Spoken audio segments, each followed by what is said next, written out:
Hello and welcome to the Columbia Daily Tribune's Courtside View Basketball Webcast with sports editor Joe Walljasper and Tribune basketball beat writer Steve Walentik. Steve, Missouri's home court winning streak had reached 32 games, which I believe was second or third in the nation. Tied for second. Ends against Texas A&M last week. In your mind, what went wrong in that game? Because that's kind of a loss I don't think we really saw coming. No, definitely not. And I think what happened was Texas A&M sort of exposed all of the flaws that this team can have. Number one, just their inability to get control of the glass. That was a big factor in the last 10 minutes of that game as Missouri let a 9-point lead slip away. David LeBeau really hurt them on the glass. Missouri decided to play into Texas A&M's hands by taking a lot of ill-advised shots. Poor shot selection, something that's been a problem for this team at various points throughout this season, and it really showed up the last 10 minutes of that game. And then the last thing I think is just when things weren't going well, this team doesn't have a guy to turn to stop the bleeding the way that it did last year when if they really needed a basket in a game, they could throw the ball inside to Leo Lyons, let him get fouled. They could do the same thing to Damari Carroll to some extent, but especially Lyons. I mean, he was just such a matchup problem that teams didn't really have a choice but to either let him score or let him get fouled in those situations when he put his mind to get into the basket. And they don't have that, and so they're relying on jump shot after jump shot, and that allowed Texas A&M to win a game even though they missed 17 free throws and didn't shoot it particularly well, and their leading scorer Donald Sloan kind of struggled. Still were able to come out of here with a win. Mm-hmm. I also thought there were some out-of-character things that you don't normally see from Missouri that got exploited a little bit. Like, I think they got out-hustled. I felt like, there's a play that where they block a shot on a breakaway, and Zaire Taylor probably should go grab it and just sort of assumes he's going to get it, and B.J. Holmes, I believe is the guy's name from Texas A&M, sneaks in and dishes it off and scores. Keith Ramsey is usually a pretty active player. He was completely invisible. There was just some guys that it just seemed like there was a lot of assuming going on that we always win at home. We will win at home tonight, and they didn't necessarily make the plays to make it happen. That game, I thought. One other thing was I think it's kind of been dissected since then, but I thought Anderson didn't necessarily do the things to put them in best position. It didn't necessarily mean they would have won anyway, but I think he made a few errors there that were where he had time to think about it, and they didn't need to be made. He has Zaire Taylor in the game with 4 fouls when all they're trying to do is give a foul. At that point, you could have had Miguel Paul in the game. And then he has J.T. Tiller on the floor when you need a three-pointer on the last possession. And when you have that, the ball always finds that guy because the defense knows they want the ball to find that guy. Exactly. So why have him out there at all? I think at that point, if you have English, Denman, Safford, Dixon, Bowers, that's probably the 5 guys you want on the floor at that point. And it doesn't mean you make the three-pointer, but at least you're giving yourself every chance. As I said to you the other night, I think I didn't have a problem with Tiller being on the floor in that situation, but if he was going to be on the floor, I think he needed to be the guy bringing the ball up the floor and having to dish off to a Dixon in that situation. Or the play was designed to go to Kim English, and they couldn't get him open, and you can't really fault Tiller for taking the shot. That one wasn't his fault. There were 3 other shots that he probably shouldn't have taken in that game that he missed from three-point range. But that one, somebody's got to take the shot in that situation. He happened to be the guy that had the ball. But you're right, he shouldn't have been the guy in that situation. I do think, Ramsey was hurt in that game in the first half. He hurt his hand, and I found out after that it was quite swollen, and he was playing through some pain. And wasn't able to practice the next 2 days after that injury. So I think that was one of the things that limited him. But certainly when you get your 2 starting forwards playing a combined 48 minutes and they get 2 rebounds, that's not getting it done. And I think you're right. There were instances, as you mentioned with the B.J. Holmes play, where the Tigers, who we're used to seeing get every loose ball, just weren't playing with the same fire that they usually do. And your point about Ramsey kind of leads us into our next point.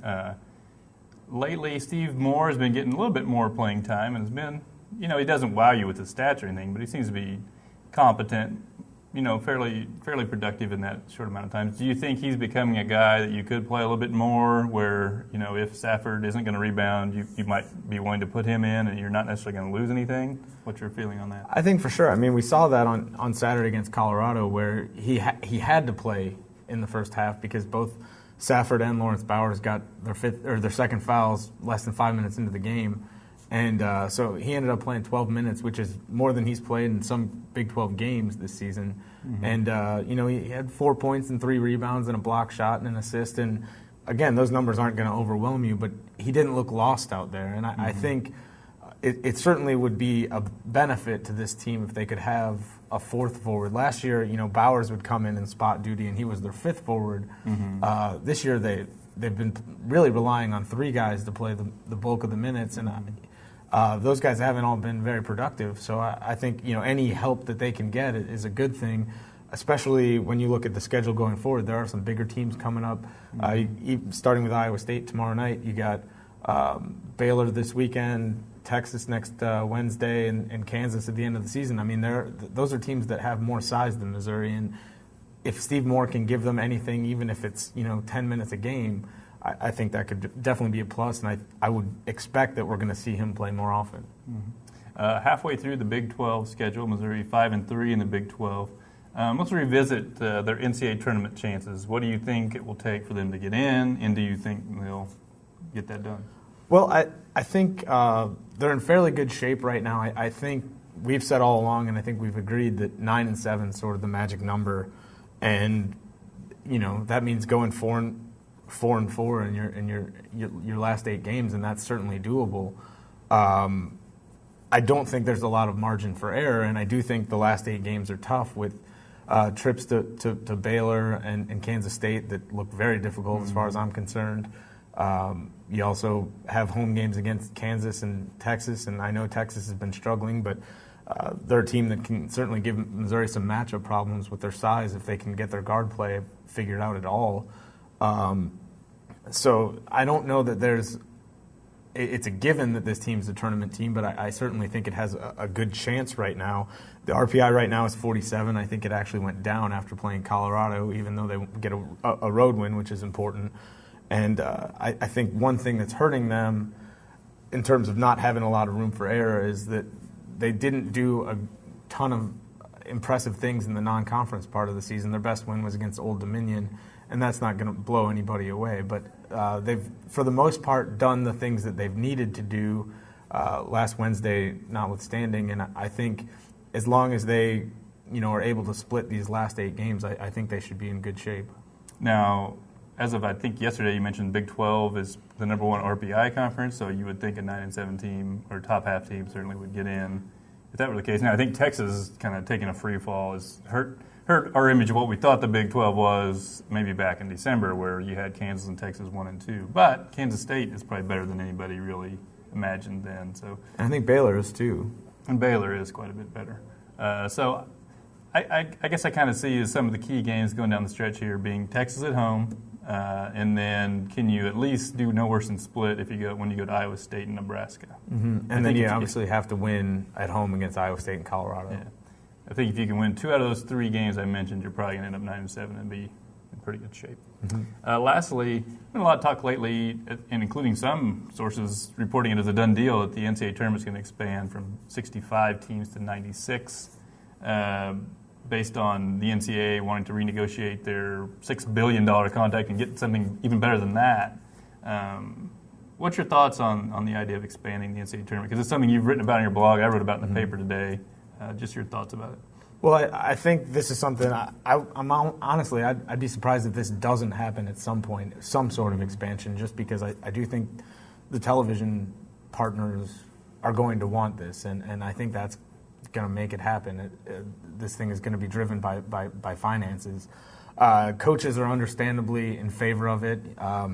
Mike Anderson and Pat Knight in the last week, I've heard understandingly, but annoyingly in my mind. I agree, but they say kind of half joking that it would save a lot of coaches' jobs, but I'm not really sure how much they're joking. I don't think they're joking. I'm just saying it's a joke that they're saying. I agree. I mean, overall, I think it's a bad idea. I think people need to understand that sometimes less is more, and you would improve the quality or downgrade the quality of the event if you let more people in, because it cheapens the achievement. And I think there aren't a lot of every March I don't. There's always an uproar when teams get left out, but I don't think there are a lot of teams. It's usually like 2 or 3 undeserving. Yeah.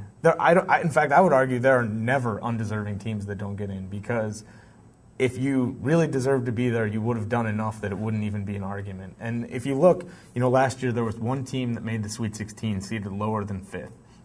I think in the last 10 years, I went back and looked, I could probably find one team that might have been the last team in that made the Elite Eight. That's right, Missouri. And that was Missouri in 2002. And, you could argue that the talent that team had, and as poorly as they played during that entire season, they weren't necessarily a deserving team, and maybe got lucky that they were invited in, and then they got hot at the end. Finally played well. I don't think that 96 teams is necessary. I do think, that the NCAA, if it's going to continue to talk about academics, needs to understand that they're going to look bad when you're talking about kids missing even more school and things like that. But I do think because of the finances that eventually this is going to happen.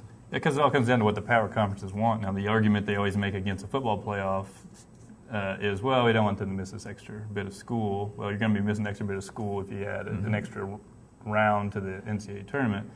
But the power conferences are trying to protect the BCS structure, so that's the argument for that one. Well, there is no BCS structure for the. And this way, they want more of their schools in. And if you look at it, a team like Texas Tech would probably be in the NCAA tournament this year if it was. If you look at the 96 RPI, Georgia would be in it. I mean, this is it's like they assume that people are going to be dying to watch the early rounds of this thing, and I don't know that they are. I mean, I guess there's the gambling angle where if everybody fills out a bracket, they'll be sort of interested, but.